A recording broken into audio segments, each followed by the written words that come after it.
Isaiah had spoken of John when he said, "He is a voice shouting in the wilderness, prepare the way for the Lord's coming, clear the road for him." Verse 5, the valleys will be filled, and the mountains and hills made level. The curves will be straightened, and the rough places made smooth. Verse 6, and then all people will see the salvation sent from God. Let's read that 6th verse again. And then all people will see the salvation sent from God.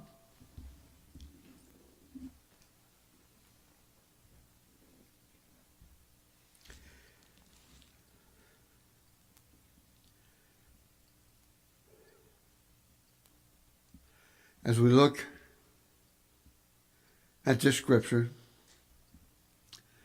verse 2b, that's not to be or not to be, that's to be, the number 2b. Last part of verse 2 says, at this time, a message came to John. John was called by God for a specific purpose. You see, first, as we talked about last Sunday, first came the 3 wise men. I often wondered about those wise men. You know, I can almost see them. They've gathered around. We don't know. They seem to think that they came from different parts of the country. But they probably gathered around and they had heard this message and that one had heard a message and they had read this scripture and that scripture from the past. And they knew that a king was going to be born somewhere that would be ruler of the Jews. And they wanted to find this new king. And so the scripture says they went to Jerusalem and asked King Herod, where is this Christ to be born? We've come to find this new king.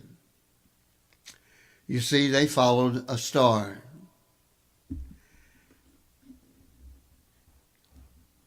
And when they had found the Christ child, because it led them exactly where he was, this new king, they presented him with gifts. And so that's kind of like you hear the story, you accept the story, and then you follow and you give gifts.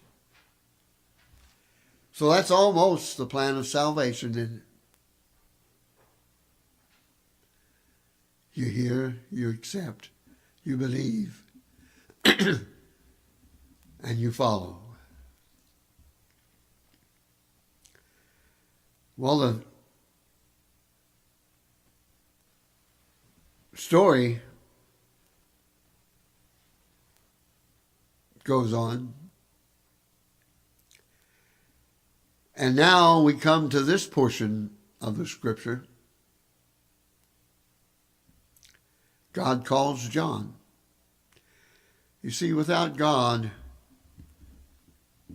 these wise men probably wouldn't have been looking for a king. They probably wouldn't have made that long journey to find the Christ child. They probably wouldn't have had those gifts that they gave. But now John, too, is called. And it's kind of important about John's story because, you see, Zechariah was John's father. Elizabeth was his mother. And that story is found in the scripture, too, of how God told Zechariah that one was to be born of him and Elizabeth, and he would be the one that would prepare the way for Jesus, for the coming of this new king. So we again see, here is John hearing the call. God called John because God had a plan for John's life. John heard that call and he accepted that call. But then it says that at the age of 30, John was 30 before he actually heard God's call. But see, just like the wise men, God had been working in John's life even before John was born.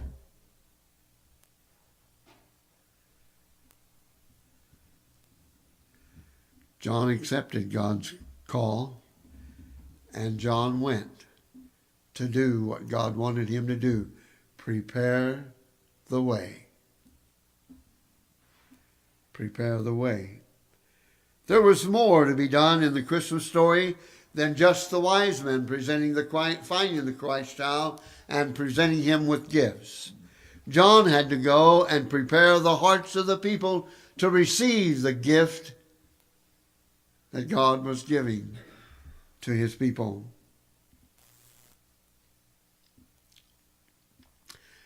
And you know what makes it even more important in this scripture is that Isaiah in the Old Testament foretold all of this. And if we look at the 4th verse, it says, Isaiah had spoken of John when he said, he is the voice shouting in the wilderness. I think, why was John in the wilderness? And why was he shouting? Sometimes you have to shout to get people's attention, don't you? Sometimes you have to almost slap them on the back and say, look, I've got something very, very important to tell you.